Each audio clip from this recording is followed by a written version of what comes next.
Olá, tudo bem? Somos da equipe do BIP, o Instituto Brasileiro de Psicofarmacologia e Farmacogenética.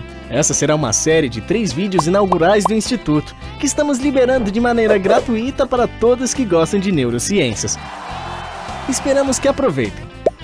Nesta aula falaremos sobre o neurodesenvolvimento e transtornos mentais com a professora Andrea Jakovski, cujo currículo é este apresentado na tela.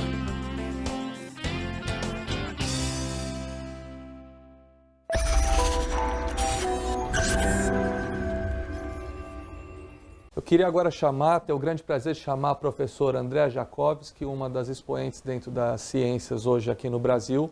Ela que é formada em Ciências Biológicas pela Universidade Federal do Paraná, tem mestrado em Neurociências pela Universidade Federal do Rio Grande do Sul e doutorado em Medicina, Ciências Médicas pela Universidade Federal também do Rio Grande do Sul. Tem um pós-doutorado na Yale, atualmente é professora adjunta do Departamento de Psiquiatria da Escola Paulista de Medicina, Universidade Federal de São Paulo, e desde 2013 é coordenadora do programa de pós-graduação em Psiquiatria e Psicologia Médica da Unifesp. Tem experiência na área de processamento de dados e neuroimagem funcional. Ela vai dar uma aula sobre neurodesenvolvimento e transtornos mentais. Professora, bem-vinda. Obrigado. Bom dia. Em primeiro lugar, eu gostaria de agradecer à comissão organizadora pelo convite, agradecer a todos os presentes aqui. E eu vou, nesse período de 1 hora, conversar com vocês um pouquinho sobre qual é a relação que existe entre o neurodesenvolvimento e os transtornos mentais. Para falar um pouquinho de as evidências de alterações do neurodesenvolvimento nos transtornos mentais, é preciso que eu fale sobre como é o neurodesenvolvimento típico. Então, eu vou dividir a minha aula em 2 partes. A primeira parte revisando todos aqueles conceitos de biologia do desenvolvimento, sobre neurodesenvolvimento típico e depois algumas das evidências de alteração do neurodesenvolvimento nos transtornos mentais graves, principalmente na esquizofrenia. Bem, o neurodesenvolvimento, como esse gráfico já nos mostra, é um processo dinâmico que inicia durante o período gestacional e ele vai ser concluído somente na vida adulta. Ele se divide, então, em duas partes, podemos dividir em 2 partes, em processos que iniciam e terminam durante a gestação e processos que iniciam durante o período gestacional e que só vão ser concluídos totalmente na vida adulta. Então, vamos começar com os processos que começam e terminam durante o período gestacional, sendo que o primeiro deles é um processo chamado de neurulação, que começa muito cedo durante o período gestacional. O processo de neurulação, ele nada mais é do que a formação do tubo neural, que é um processo que inicia muito cedo, de 2 a 3 semanas pós-concepção. Toda vez que nós falamos de qualquer um desses processos, eu vou voltar rapidinho para esse gráfico, qualquer um desses processos, eu gostaria que vocês tivessem em mente que são janelas de vulnerabilidade para o nosso sistema nervoso central. Mas eu não gosto de pensar somente na vulnerabilidade. Toda vez que a gente tem uma janela, ela também é uma janela terapêutica, certo? Então, nesse período, o nosso cérebro está mais vulnerável, mas ele também está aberto a intervenções, ele está mais suscetível a intervenções. Então, vamos pensar que a neurulação, como eu mencionei para vocês, que é a formação do tubo neural, ela acontece muito cedo, de 2 a 3 semanas pós-concepção. E toda vez que eu falo de um processo, algo pode dar errado, certo? Durante a formação, no caso da formação do tubo neural, o que pode dar errado durante esse período? O tubo neural, ele pode não fechar, certo? Então, pensamos que é uma janela de vulnerabilidade. Agora, vamos pensar numa janela terapêutica, eu posso agir. Então, o que eu faço para prevenir? Ou seja, eu administro ácido fólico, certo? Então, vamos pensar sempre dessa forma. Tenho uma vulnerabilidade, mas eu também tenho uma janela terapêutica. Então, lembrando aqueles conceitos de biologia de desenvolvimento que a gente teve há muito tempo atrás, lembrando que o sistema nervoso central ele vem do folheto embrionário mais externo, que é a ectoderme, certo? Que ela vai sofrer um espessamento, eu vou apontar aqui. Então, a ectoderme, ela sofre um espessamento, formando a nossa placa neural. Essa placa, ela começa a invaginar, a formar um sulco, uma goteira, os lábios do sulco eles vão se unir e vão formar esse tubo neural. Muito cedo, de 2 a 3 semanas, e esse tubo também fecha muito cedo. Lembrando que ele fecha da sua porção mais central para depois a rostral e a porção mais dorsal. Então, esse tubo fecha do meio para as pontas e nós vamos ter um crescimento desse tubo neural. Então, ele fecha entre 4 a 5 semanas gestacionais, o nosso tubo neural ele começa a crescer, a porção mais rostral ela sofre dilatações, formando as vesículas encefálicas primordiais, que era o prosencéfalo, o mesencéfalo, o romboencéfalo. Essa fase de 3 vesículas, rapidamente ela vai se dividir numa fase de 5 vesículas encefálicas primordiais. Então, lembrando que o prosencéfalo ele vai se dividir em telencéfalo e diencéfalo. O telencéfalo que vai dar origem aos nossos hemisférios cerebrais, ou seja, esse telencéfalo ele vai crescer muito, os hemisférios crescem muito e vão encobrir o diencéfalo, que fica lá no meinho do cérebro, que vai dar origem ao hipotálamo, o tálamo, heptálamo, subtálamo.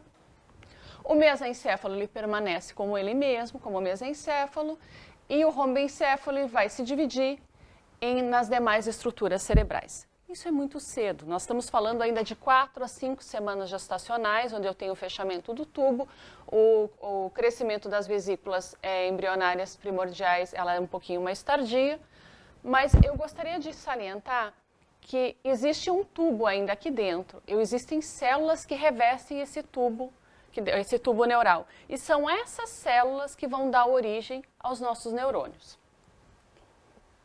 Então, nós vamos entrar numa segunda fase, que é a chamada de proliferação neuronal.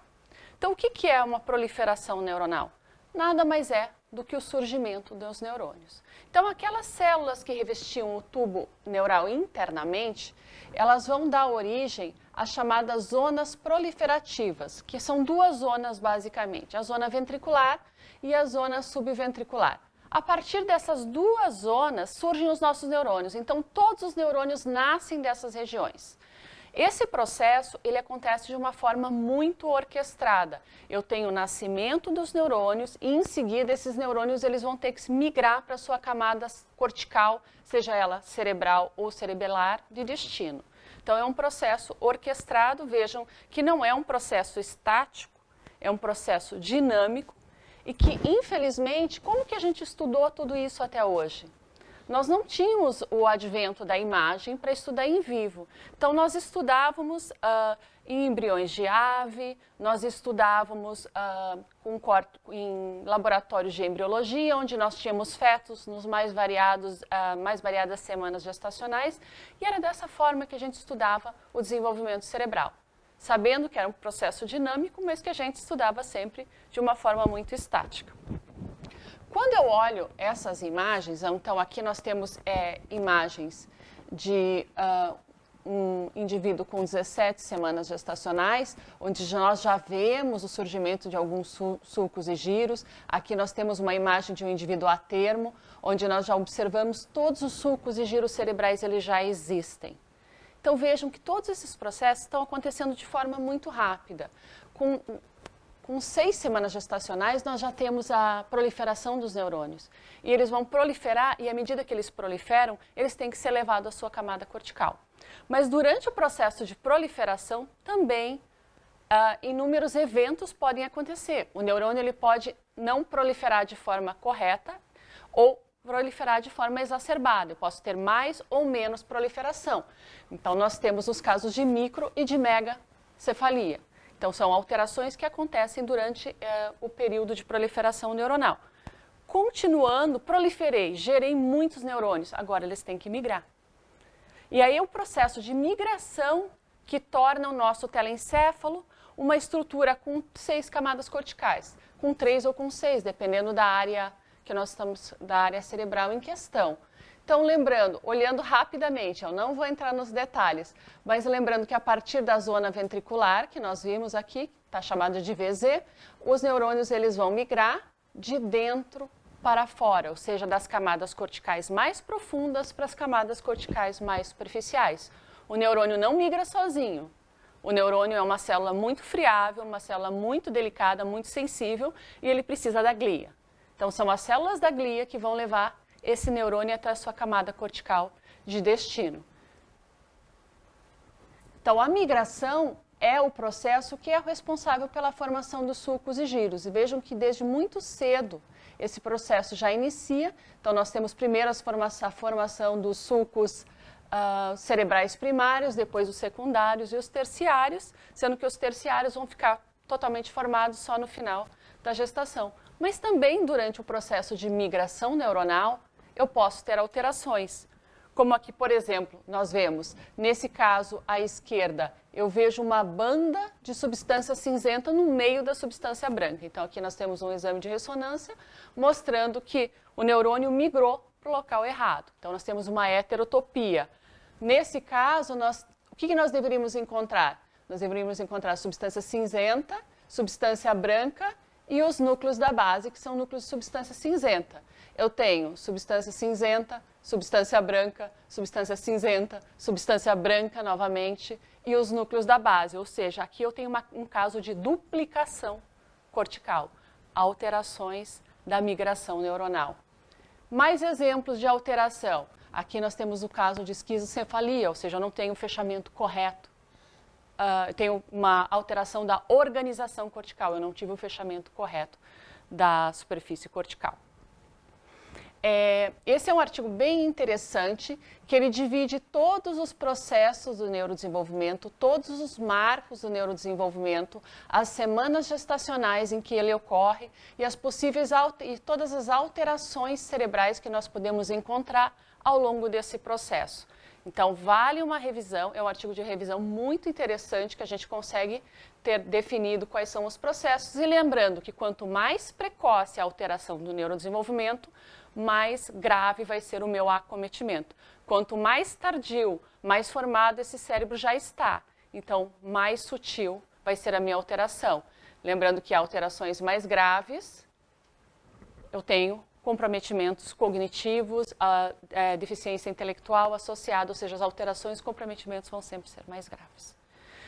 Então, vamos mudar um pouquinho e vamos falar agora dos processos que iniciam durante o período gestacional, mas que eles continuam após o nascimento. E são 3 processos importantes para revisar. O processo de apoptose, que veja que ele começa junto com a migração neuronal. Então, eu proliferei neurônio a mais do que eu preciso. Eu gerei mais neurônios do que eu vou precisar. Eu migrei neurônio. O neurônio demais é ruim.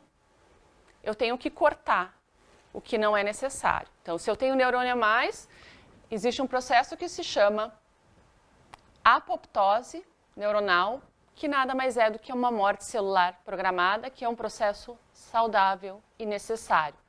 Tem um processo que acontece ao mesmo tempo, que é um processo chamado de sinaptogênese. Eu estou gerando novas conexões, mas à medida que eu gero novas conexões, tem conexões que não são mais tão necessárias. É só nós pensarmos em termos de eficiência. Eu quero chegar até o canto da sala, eu quero chegar lá no final da sala. Existem inúmeros caminhos que eu posso fazer. Eu posso ir pela esquerda, eu posso ir pela direita, eu posso pensar qual caminho é mais rápido, qual caminho é mais eficiente, ou eu posso ir na diagonal. E é isso que acontece no nosso cérebro, nós geramos milhões de conexões, muitas são desnecessárias ou redundantes, e eu tenho que cortar, certo? Eu tenho que poupar espaço. E é exatamente isso que nós vamos falar agora, de 2 processos que acontecem ao mesmo tempo, que é a morte celular programada e a sinaptogênese. Chama a atenção que a apoptose, ela encerra no final da infância e no início da adolescência. E a sinaptogênese é um processo também que termina na adolescência. Mas vai ter um processo que nós vamos falar mais para frente que se chama mielinização, que tem algo importante por trás disso, que esse processo só encerra na vida adulta. Tá? Então, nós podemos dizer que o nosso cérebro ele não está totalmente desenvolvido até a idade adulta. E em seguida, nós vamos ver o porquê. Bem, como eu falei, o processo de apoptose é um processo de morte celular programada, ele é totalmente indispensável para o desenvolvimento correto do sistema nervoso central. Eu tenho uma superprodução de neurônios que precisam ser eliminados. Eu preciso eliminar mais do que a metade dos neurônios que são produzidos. E a sinaptogênese é um processo de formação de novas conexões. E ele é extremamente marcante durante o início do desenvolvimento do cérebro. Se nós olharmos aqui, ó, nessa lâmina, o número de neurônios e número de sinapses que existem no cérebro do recém-nascido e formos comparando até os 24 meses, fica claro o quanto essas novas sinapses estão sendo formadas. Então, até os primeiros anos de vida, eu produzo o máximo possível de conexões. Não significa que elas não vão existir mais tarde. Significa que eu preciso promover conexões o máximo de conexões possíveis e depois torná-las mais eficientes. Aqui nós temos um exemplo de um mapa de conectividade, só para ilustrar o que nós falamos, comparando um cérebro de um bebê com 21 semanas gestacionais e depois comparando com 30 até a termo. O que nós conseguimos observar? Nós temos conexões ocorrendo no cérebro ainda desse bebê durante o período gestacional, já existe um número marcante, mas elas aumentam de forma muito significativa, tanto as conexões interhemisféricas, ou seja, dentro do mesmo hemisfério, quanto as comunicações interhemisféricas. Então, vejo que durante o período gestacional, inúmeras conexões estão sendo formadas. Se elas são eficientes, ainda não. Nós vamos ter que falar de um processo que se chama de mielinização. O que é o processo de mielinização? Nada mais é do que a formação de uma bainha de mielina, ou seja, de uma bainha de gordura ao redor do axônio. Por que ela é necessária? Porque ela torna a transmissão mais rápida, mais eficiente. Tá? Então, é desse processo chamado de mielinização. Vejam que ele começa no final do período gestacional e ele vai até a vida adulta. Até a vida adulta até quando? Até os 20 anos, será? Será que o nosso cérebro está pronto aos 20? Existe algo que precisa acontecer para que nosso cérebro esteja totalmente formado, totalmente eficiente. Ou seja, quando a gente pensa que se até a vida adulta eu estou mielinizando, significa que existem funções cerebrais que necessitam de experiência para estarem totalmente mielinizadas. E aí nós falamos basicamente das funções de tomada de decisão e de controle inibitório. Então são funções extremamente nobres do nosso córtex pré-frontal que precisam de tempo para amadurecer. Precisamos de experiência para que elas amadureçam. Pois bem, vamos em frente. Tudo que nós sabíamos, então, sobre o neurodesenvolvimento era baseado em estudos pós-mortem, modelos animais e estudos anatomopatológicos. Todos esses estudos tiveram os seus papéis e foram importantes. Mas com o advento da ressonância nos anos 80, principalmente sendo utilizada para pesquisa, eu acho que foi uma das modalidades de imagem que mais nos ajudou a estudar o neurodesenvolvimento. Por quê? Ela tem uma série de vantagens, não existe radiação. Então, eu posso expor o meu sujeito a várias sessões sem ter o problema de estar expondo esse indivíduo à radiação, como é o caso da tomografia computadorizada, além da resolução que a ressonância nos dá. Então, vejam que foi no final dos anos 90, veio o primeiro grande estudo sobre neurodesenvolvimento, que começou lá no NIH, onde foram avaliadas 145 crianças, elas foram seguidas por 10 anos. A cada 2 anos, essas crianças faziam um exame de ressonância. Então, vejam que nós começamos com 4 anos de idade e encerramos aos 22, porque alguns indivíduos eram um pouquinho mais velhos, a cada 2 anos eu repetia o exame. O que esse gráfico nos mostra? Que dos 4 aos 22 anos, eu tenho um aumento do volume do cérebro. Tá, vocês podem me perguntar, mas o que eu tenho de novo nisso? Bem, é a primeira vez que nós vemos. Primeira vez que nós tivemos um estudo que nos mostrou concretamente que o cérebro aumenta de tamanho dos 4 até os 22 anos. E tem mais uma informação aqui. Em azul nós temos o cérebro de meninos e em vermelho o cérebro de meninas, que o cérebro masculino ele é maior que o cérebro feminino. Então, esse estudo tinha esse propósito, avaliar o volume do cérebro, estudar as diferenças entre os sexos. E ele foi um pouco além. O nosso tecido cerebral, ele é composto de duas substâncias, substância cinzenta e substância branca, que por natureza são substâncias muito diferentes. E eu não posso estudá-las de forma conjunta. Substância cinzenta, eu tenho o corpo celular dos neurônios, eu tenho os dendritos. Ali estão sendo estabelecidas grande parte das sinapses entre os corpos celulares. E a substância branca, eu tenho os axônios. Então, são processos diferentes. Então, eu tenho que estudar de forma separada. E foi o que ele fez aqui. Ele se dividiu de acordo com o lobo cerebral. Então, ele dividiu nos 4 grandes lobos cerebrais. E quando eu olho para os 2 gráficos superiores, onde eu tenho o lobo frontal e o lobo parietal, de novo, azul meninos, vermelho meninas, o que eu observo?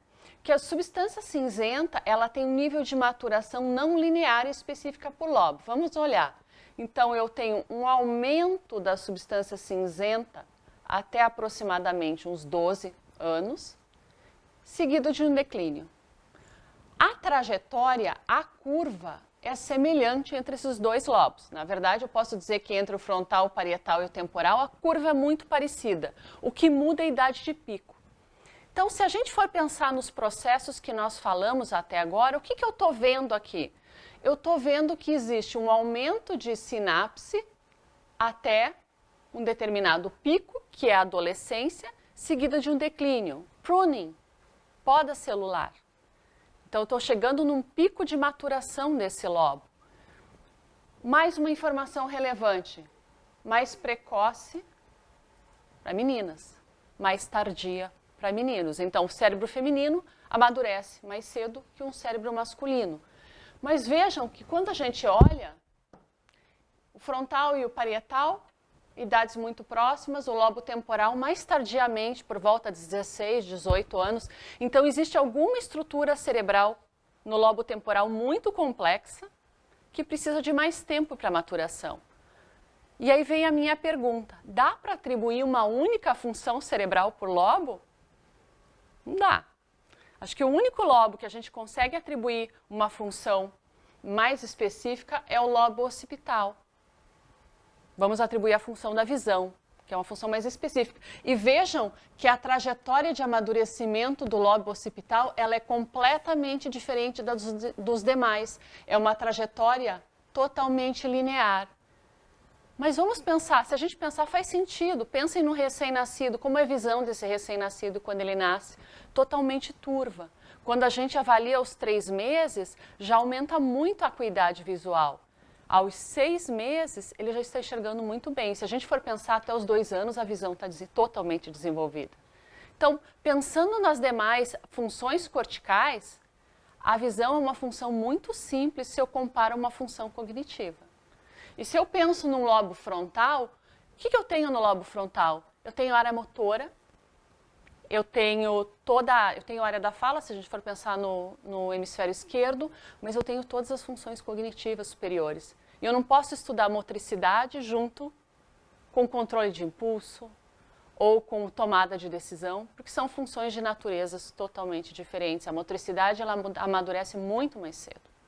Se a gente for pensar na trajetória desse recém-nascido, que aos 3 meses já sustenta o pescoço, aos 6 ele senta, mas ainda cai em bloco, aos 8 meses aos 6 meses já está engatinhando, aos 8, 10 meses ele começa a andar. Vejam que isso é muito mais rápido do que ele avaliar o risco de ficar em pé em cima dessa bancada e avaliar o risco se vale a pena ou não vale a pena pular, se ele vai ou não vai cair, se machucar, se ele pode atravessar uma rua. São funções totalmente diferentes. E o mesmo se aplica no parietal. Parietal, o que eu tenho? Se no frontal eu tenho a área motora, no parietal eu tenho a área somestésica. Mas eu não tenho só a área somestésica, eu tenho tenho as funções visoespaciais, as funções matemáticas. Então, não posso estudar tudo junto. E se eu penso no temporal, o temporal eu tenho toda uma área de cognição social, tenho toda uma área límbica, que demora muito mais tempo para amadurecer. Então, foi muito bonito o que foi feito nesse estudo, nos ajudou muito a avançar no nosso conhecimento, mas até um certo limite. E tem um limite de idade aqui, até os 22 anos. E eu estou vendo que existem mais coisas acontecendo depois disso. E como não dava para estudar junto, substância cinzenta e substância branca, porque são trajetórias completamente diferentes e naturezas diferentes de tecido. Vamos olhar o que acontece com a substância cinzenta. Ela só aumenta no seu volume até os 22, mostrando que a mielinização ela está acontecendo.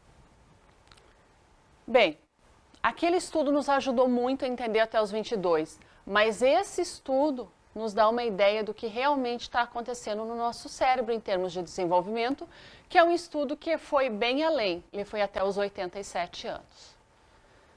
E aí o que nós conseguimos observar quando nós olhamos a trajetória de maturação do córtex versus a trajetória de maturação da substância branca? Que elas são completamente diferentes. Enquanto ele começou aos 7, nós estamos vendo um declínio da substância cinzenta, ou seja, eu já atingi um pico de maturação, depois eu vou ter uma fase de estabilização e mais lá na frente eu vou ter atrofia. A substância branca, ela está aumentando o seu volume até os 45 anos. Ou seja, até os 45 a gente está melinizando o cérebro. Ou seja, até lá ele não está totalmente maduro. E aí depois sim a gente entra numa fase de declínio.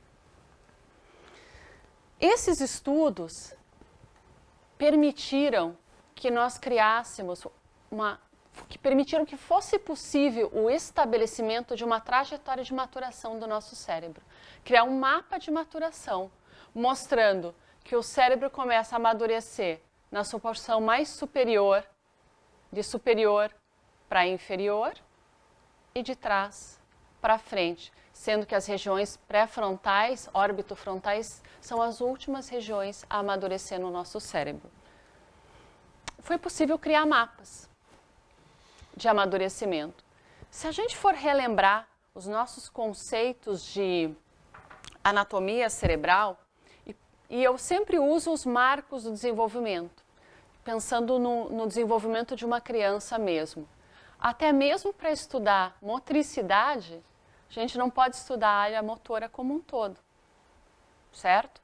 Porque a motricidade mais, vamos pensar nas funções mais grosseiras, que é o sentar, depois o levantar, o engatinhar, o andar, o correr, é muito diferente da motricidade fina. Ou seja, essa criança ter a habilidade de segurar uma caneta e fazer uma escrita cursiva. São funções muito diferentes. Então, até mesmo dentro de uma mesma área cerebral, que seria mesmo um giro relacionado com a motricidade, eu tenho que estudar separadamente cada uma dessas funções, porque elas amadurecem nas mais variadas idades. Então, eu estudar a maturação de um trato piramidal, que é esse que a criança caminha, que a criança corre, que ela segura o lápis com força ou ela se alimenta, é muito diferente de estudar uma motricidade mais fina. E foi isso que esse grupo fez. Ele estudou ponto a ponto do nosso cérebro para poder conseguir estabelecer essa trajetória de maturação. Então, o que a gente observa? O que está em azul é o que está ficando mais fino no nosso córtex, mais delgado. Significa perda cortical, mas é uma perda saudável. Pensem que a gente precisa perder aqueles neurônios, precisa fazer apoptose, precisa cortar as sinapses também. Então, é uma perda natural de 1% ao ano do volume do nosso córtex, que é uma perda totalmente saudável. E nesse caso, em vermelho, é onde está imaturo, onde esse córtex está mais espesso.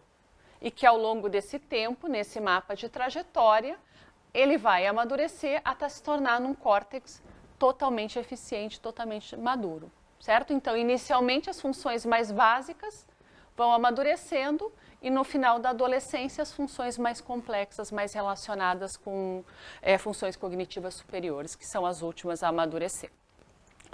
E aí vem um estudo que eu acho bastante interessante, que mostrou que não era tão simples assim como nós estávamos vendo. Não é simples. O nosso cérebro não é, eu acho que não dá para pensar num amadurecimento tão linear assim. A gente tem que pensar que nós temos diferentes tipos de córtex no nosso cérebro. 95% do nosso córtex é neocórtex, do tipo isocórtex. Temos 6 camadas e de tamanhos iguais. Mas nós temos córtex rudimentar ainda. córtex com 3 camadas, a área olfatória, por exemplo, que é uma área bem rudimentar, né? E também nós temos áreas primárias, áreas secundárias, áreas terciárias e áreas de associação. Então esse grupo falou assim, vamos estudar de acordo com a citoarquitetura do nosso córtex. E o que eles estabeleceram? 95% do nosso córtex é neocórtex, um córtex mais novo, com 6 camadas, e ele tem uma trajetória que eles chamaram de uma trajetória cúbica, que significa que eu tenho um crescimento, chego até um pico, que a gente chama de pico de maturação, depois eu tenho um declínio na adolescência e chego numa fase de estabilização, o córtex mais complexo que nós temos. Um córtex intermediário tem uma trajetória quadrática, ele aumenta e depois ele diminui. Um córtex mais simples, como o córtex occipital, como as áreas corticais límbicas, que são mais simples, uma trajetória linear. Áreas primárias amadurecem antes de secundárias e amadurecem antes de áreas de associação. Faz todo sentido. Lindo, porém não é tão simples assim. Esse mesmo grupo não consegue se replicar. Ninguém, na literatura, existem inúmeras coortes de desenvolvimento, por mais bonito que seja aquele slide, por mais sentido que ele faça, não é tão linear o que acontece no nosso córtex. Na verdade, nosso córtex é muito mais linear do que a gente pensa. O grupo que mostra que funções primárias amadurecem antes de secundárias e terciárias não consegue se replicar. O mundo não consegue replicar. E mostra o quê? O nosso córtex, a maior parte dele, apesar de ser neocórtex, de ser um córtex nobre, ele tem uma trajetória muito mais simples do que os modelos matemáticos estão tentando nos dizer. Isso mostra o que para a gente? Sim, faz sentido uma área primária amadurecer antes da secundária e da associação? Sim, mas ela não tem aquela trajetória que atinge um pico no final da infância e declina durante a adolescência. Ela vai amadurecendo totalmente de forma linear, com raríssimas exceções do nosso córtex. Ou seja, apesar da gente já ter evoluído muito para entender o desenvolvimento, eu acho que ainda falta muito mais. A gente avançou bastante, mas ainda tem que desenvolver ferramentas mais sofisticadas para entender o nosso córtex. Não é tão simples quanto a gente pensava. E o mesmo vale para a substância branca, que pouco se dava atenção a ela, se pensando só no córtex, mas nós percebemos cada vez mais que a formação da mielina é um dos eventos biológicos mais notáveis que acontecem no nosso cérebro. Por quê? Porque se a gente for pensar, até a nossa idade adulta a gente consegue modular os nossos circuitos cerebrais.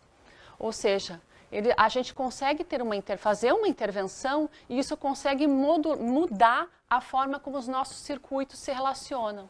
Então, a substância branca passou a ter um papel muito mais importante do que o córtex propriamente dito. E como eu mostrei para vocês, a conexão entre os hemisférios ele vai aumentando com a idade gestacional e quando a gente nasce, nosso cérebro está muito longe de estar totalmente completo. Se nós formos só ilustrar numa figura, o que a gente observa aqui? Nós temos um cérebro de um recém-nascido com 2 semanas de vida. É muito difícil eu conseguir separar o que é substância branca de substância cinzenta. Se nós formos olhar uma reconstrução de todos os tratos que eles têm no cérebro, a gente consegue ver que existem inúmeros tratos, eles estão mais em azul, eles são tratos que ainda estão muito difusos, são muito pouco compactos, ou seja, a informação ainda é muito difusa. Com 1 ano, eu já tenho uma diferenciação bem melhor da substância branca e da cinzenta. Eu já consigo ver essas áreas mais em vermelho, que eu consigo mostrar fibras mais densas, menos difusas, ou seja, um trato mais íntegro. E quando eu comparo com uma criança de 2 anos, eu já vejo essa circuitaria muito mais organizada. Então, vamos avançar um pouco, agora que nós falamos do neurodesenvolvimento típico, para as evidências de alterações do neurodesenvolvimento nos transtornos mentais. O que nós temos de evidência para pensar do porquê de alteração do neurodesenvolvimento? Bem, primeira evidência, porque os transtornos mentais eles começam na infância, certo? E os melhores estudos epidemiológicos que já foram desenhados até hoje, eles demonstravam que os adultos com transtornos mentais, ou seja, eles já tinham algum sintoma na infância. Tá? Pensando que os transtornos mentais eles têm uma etiologia que é multifatorial, que nós temos uma ou mais alterações, sejam dos mecanismos psicológicos, sociais ou biológicos, ou ainda uma variação genética ou um fator ambiental, eles podem desencadear uma cadeia de eventos que, quando ocorrem em uma fase sensível do neurodesenvolvimento, eles podem determinar um desenvolvimento cerebral alterado. Tá? E aí eu apresento para vocês esse gráfico, que é uma revisão sistemática muito bem realizada, que mostra em cada uma dessas caixinhas aqui, ó, os principais fatores de risco para as psicoses. Tá? Então vamos passar alguns minutinhos olhando esse gráfico e falando um pouquinho desses fatores de risco.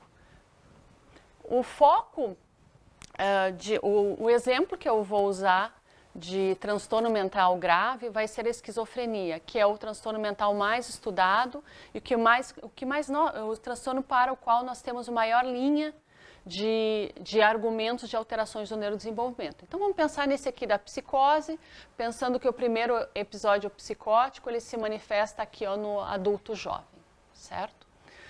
Quando a gente olha para esse gráfico, a gente sabe que existe uma fase que antecede esse primeiro episódio psicótico, ou 2 anos antes desse primeiro episódio psicótico, onde a gente já observa episódios psicóticos breves, um declínio cognitivo, chamando essa fase de estado mental de risco, ou ultra alto risco, certo? Quando nós olhamos para todos os estudos de indivíduos em ultra alto risco, o que nós observamos? Que existia uma prevalência maior de complicações obstétricas nesses indivíduos quando comparados a indivíduos saudáveis. Tá? Então, nós chamaríamos isso de um primeiro hit nesse indivíduo, onde esses insultos fetais poderiam levar a alterações do neurodesenvolvimento de todos aqueles processos que a gente conversou, sendo da proliferação neuronal. Vamos pensar em insultos fetais, são as infecções, até mesmo a malnutrição materna, as complicações obstétricas.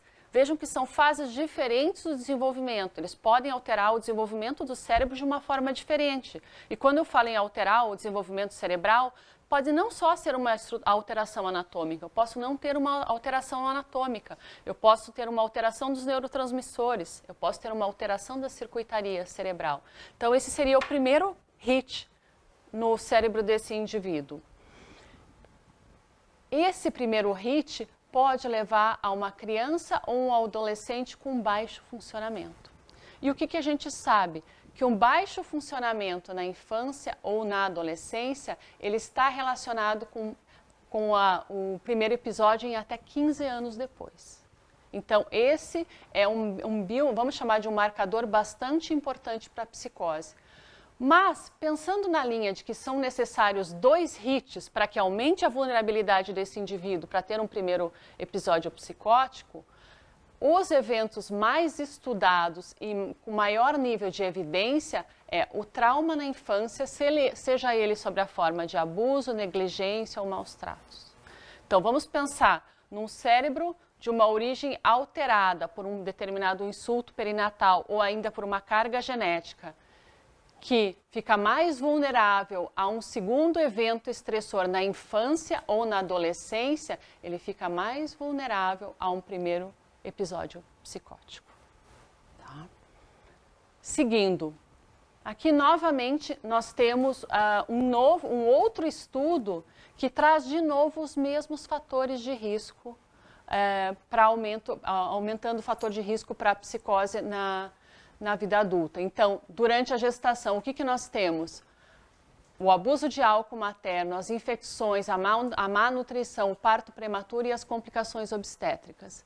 Se a gente olha quais desses fatores de risco são comuns para aumentar o risco para esquizofrenia ou para transtorno bipolar, nós olhamos esses que estão em itálico aqui embaixo, que é o abuso de álcool, a predisposição genética, as complicações obstétricas e o parto prematuro, pensando nesses como fatores de risco que alteram o neurodesenvolvimento já no seu início, certo?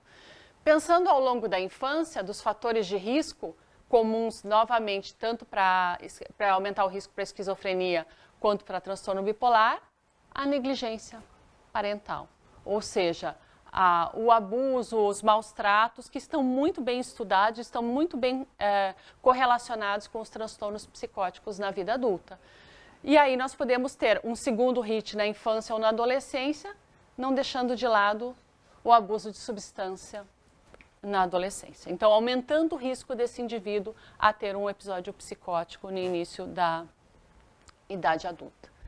Mas temos mais níveis de alteração. Aqueles são os principais fatores de risco que estão muito bem estudados, que existem revisões sistemáticas. Agora vamos falar um pouquinho das alterações neurocognitivas que nós já encontramos nesses indivíduos nessa fase pré-mórbida. Então nós já observamos que são indivíduos que passam a ter um rebaixamento de QI, uma diminuição do rendimento escolar, dificuldades na linguagem, então traços de personalidade, um aumento da ansiedade social ou da suspeição, crianças que passam a ter dificuldades comportamentais, certo? Já nessa fase pré-mórbida, como isolamento social, dificuldades interpessoais, sinais neurológicos leves. Se a gente for pensar em termos de risco genético, o que nós encontramos? Todos os estudos nos mostram que nos portadores de esquizofrenia nós vamos encontrar alterações de genes ligados ao neurodesenvolvimento, seja genes ligados à migração neuronal, genes ligados a neuroplasticidades, ligados ao metabolismo de monoaminas. Então, existem evidências genéticas nos mais variados níveis. Os achados histopatológicos clássicos também nos mostram isso. Pensando na esquizofrenia, lembrando que é uma doença que afeta principalmente o lobo frontal e o lobo temporal. Então, o que os estudos histopatológicos pós-mortem já nos mostram? Quando nós olhamos os níveis de densidade de espinhas dendríticas, uma redução dessas espinhas dendríticas nos indivíduos com esquizofrenia, quando comparado aos indivíduos controles, tanto no lobo frontal quanto no lobo temporal. Continuando aí nesses níveis de evidência, nós falamos de níveis de evidência cortical, que eram os níveis das espinhas dendríticas, o mesmo ocorre para a substância branca. Então, nessa lâmina aqui superior, a gente consegue olhar os oligodendrócitos, muito bem formada a camada mielina, quando a gente olha aqui, ó, uma lâmina de pós-morte de um paciente com esquizofrenia, a gente consegue ver aqui, ó, o núcleo bastante reduzido, então nós temos alterações estruturais que são regressivas desses oligodendrócitos. Vamos traduzir daqui a pouco tudo isso, o que isso significa.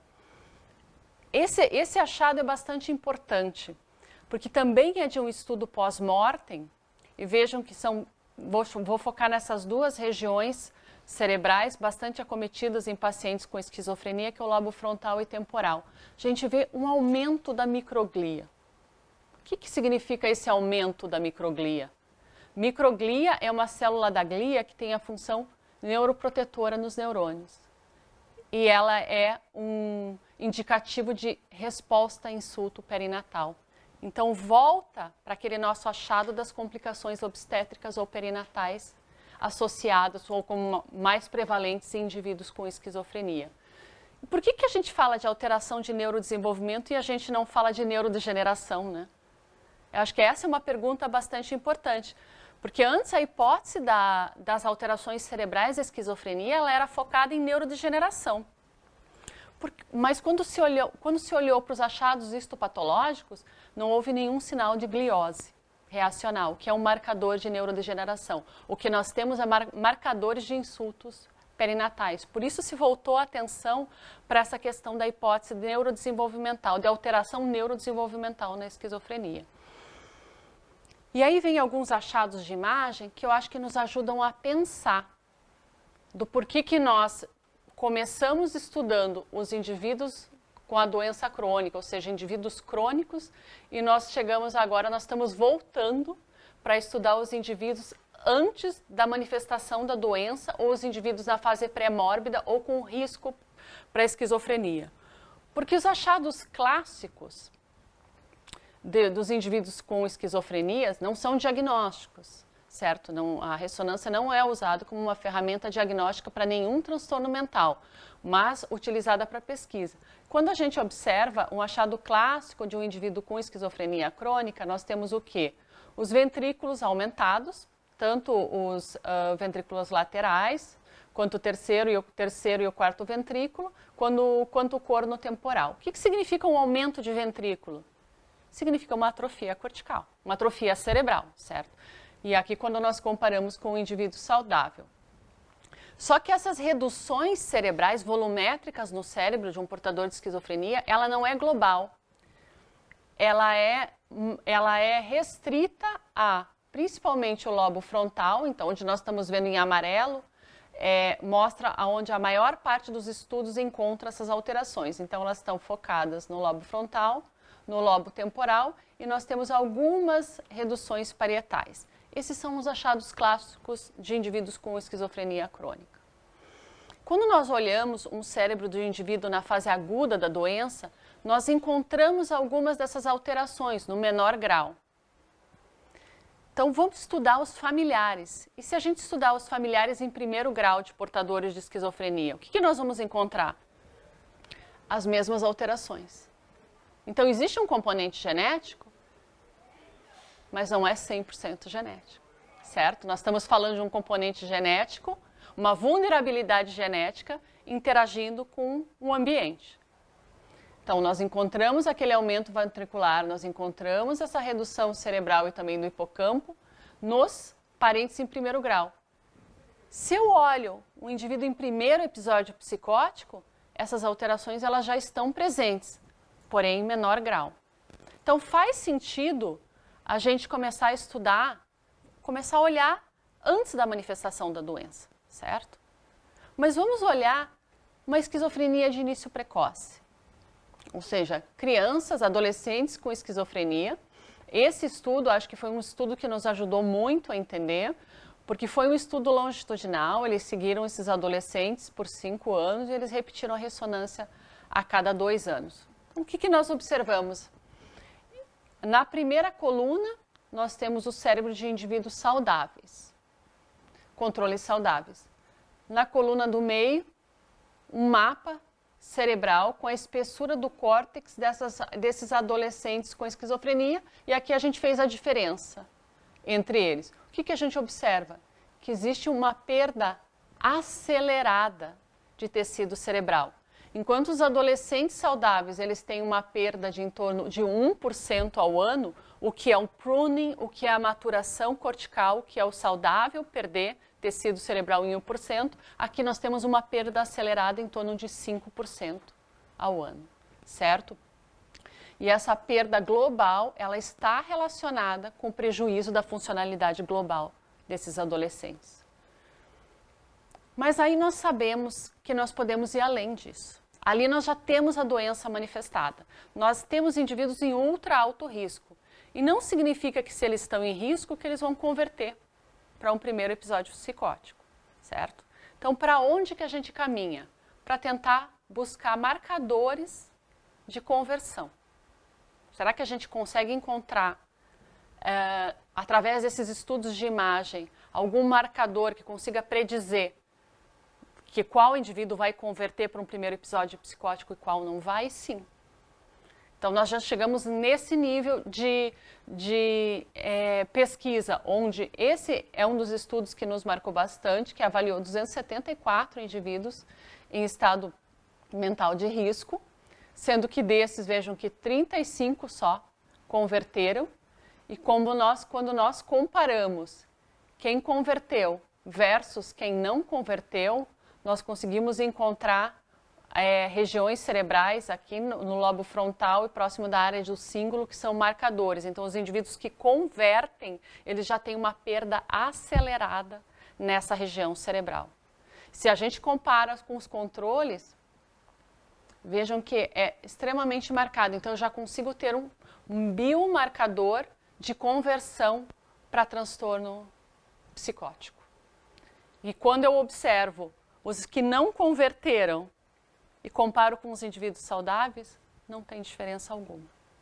Então, acho que nós já avançamos bastante, a imagem já nos ajudou bastante, certamente não vai ser a imagem isoladamente que vai conseguir, e até porque é uma modalidade cara, a gente tem que pensar nos custos envolvidos, mas certamente existem outros marcadores de funcionamento desses indivíduos que a gente vai conseguir identificar quem vai converter e quem vai remitir, certo?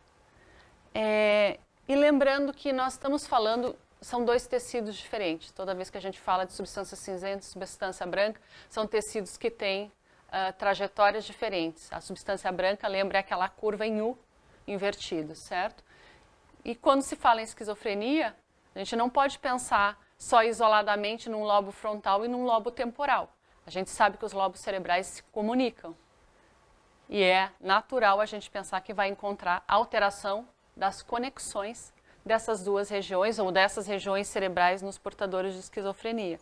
E o que nós observamos aqui, também comparando, quando nós olhamos controles saudáveis em indivíduos em alto risco e indivíduos com esquizofrenia, que existe o padrão de conectividade, um padrão mais aberrante de conectividade, já é encontrado nesses indivíduos em ultra alto risco, principalmente naqueles que vão converter mais à frente para um episódio psicótico. Conforme eu mostrei naquele gráfico dos fatores de risco para as psicoses, o evento ambiental, o estressor ambiental mais estudado até hoje são os eventos adversos na infância, que aumentam o risco não só para transtornos psicóticos, quanto para outros transtornos mentais, para a depressão, para os transtornos ansiosos, para o TEPT e também para o abuso de substâncias, certo? Então, a gente sabe que os fatores genéticos, eles predispõem a exposição para estressores ambientais, mas eles também modulam o efeito desses estressores.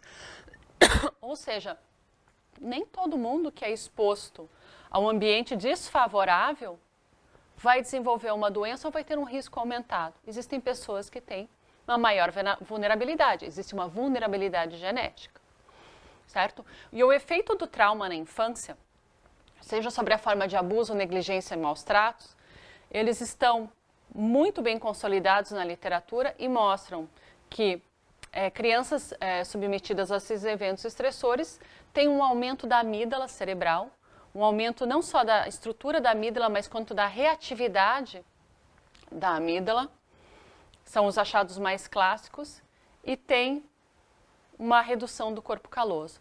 Então vejam que a exposição ao fator estressor na infância leva à alteração de um volume de uma estrutura cerebral, à alteração do funcionamento dessa estrutura da amígdala, e por outro lado, a exposição a esse fator estressor ambiental leva a uma redução do corpo caloso. Por quê? Vejam que é a liberação de um hormônio cortisol, que quando liberado em excesso, vai ter um efeito direto sobre as estruturas que estão mielinizando. E uma forma de estudar, e que eu acho que nos ajuda a entender bastante esse modelo de interação gene-ambiente, são os estudos pré-clínicos. Principalmente os estudos que são conduzidos com primatas. Então eu trago, antes de encerrar, um dos modelos para se estudar interação gene-ambiente, que é um modelo de exposição, onde a mãe primata ela é exposta a um evento adverso, que é um modelo de exposição variada ao alimento. Então, o que acontece? Nessa mãe, por 16 semanas, ela vai ser exposta a duas condições de alimento. Numa condição, são condições alternadas. Por 2 semanas, ela tem livre acesso ao alimento e por 2 semanas ela tem que cavar para conseguir esse alimento. Então, um paradigma de incerteza alimentar, que isso gera um estresse para a mãe, que por sua vez negligencia e maltrata o filhote. Então, vejam que é um paradigma de estresse, onde a mãe maltrata o filhote. E eles são expostos a essa condição no momento em que eles são, que é a chamada condição de demanda variada ao alimento, quando eles são filhotes. Na idade, quando eles são jovens, se nós formos observar a quantidade de fator liberador se formos avaliar a quantidade de cortisol desses filhotes, ela está alterada. Quando eles são adultos, se nós vamos observar o volume da amígdala cerebral ou das estruturas cerebrais está alterado, e quando nós olhamos um comportamento desse animal, quando ele é adulto, esse comportamento também está alterado. Então vejam como uma vulnerabilidade genética, no caso aqui nós estamos falando de filhotes que possam ter um alelo vulnerável para o transportador de serotonina, que eu acho que é o alelo mais estudado de vulnerabilidade genética para transtorno mental. Quando esse animal é exposto a uma condição adversa ambiental, que são os maus tratos pela mãe, pela incerteza ao alimento, desencadeia uma série de alterações biológicas que são persistentes até a vida adulta. Porque nesse caso eu não tenho nenhuma intervenção que foi feita. Eu tenho uma observação, eu observo naturalmente o que isso aconteceria.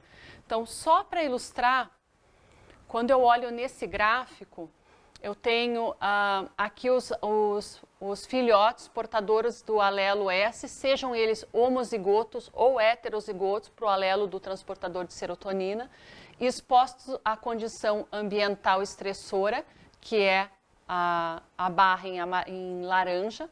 Então, quando eu observo, existe uma interação gene-ambiente, ou seja, os filhotes com alelo de vulnerabilidade expostos, eles têm um aumento significativo da amígdala cerebral, quando eu comparo os que não têm o alelo de vulnerabilidade.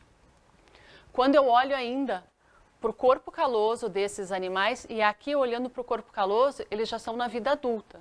Ou seja, a condição estressora foi lá no início da vida. E veja que o impacto dela persiste até a vida adulta, pensando que naquela idade do desenvolvimento do filhote, o corpo caloso estava em franca fase de desenvolvimento. Ou seja, a ação do cortisol foi danosa, levando a uma mielinização precoce, que teve o seu impacto no comportamento desse animal ao longo da vida adulta. Então, aqui novamente eu observo os portadores do alelo de vulnerabilidade expostos à condição adversa. Vejam a clara interação gene-ambiente, que esses filhotes, ou melhor, nesse caso eles já são na vida adulta, eles têm uma redução bastante grande do corpo caloso que persistiu ao longo da vida. Então, para encerrarmos, nós vimos que o neurodesenvolvimento ele envolve processos dinâmicos que acontecem desde a vida embrionária e que o cérebro ele continua se modificando após o nascimento, ou seja, não está totalmente, o sistema nervoso, o cérebro ele pode estar totalmente formado, estruturalmente formado até o nascimento, mas ele está longe de estar maduro no nascimento, certo? Ele vai passar por uma fase intensa de neurogênese nos primeiros anos de vida, seguido de uma fase de seleção de sinapses, onde eu vou selecionar as sinapses mais eficientes e os melhores neurônios e aumentar a minha conexão cerebral. E esses últimos dois processos, eles se intensificam durante a adolescência e persistem até a vida adulta. Eu acho que a mensagem fica, eu tenho janelas de vulnerabilidade que são janelas terapêuticas até a minha vida adulta. Quanto mais precoce a minha intervenção, certamente mais eficiente ela vai ser, mas isso não impede que eu tenha uma intervenção também na vida adulta.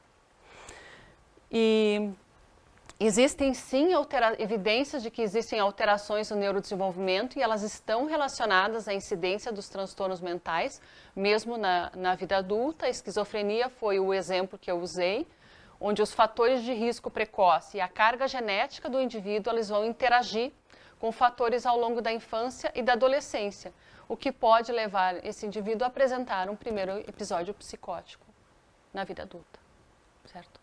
Obrigada pela atenção.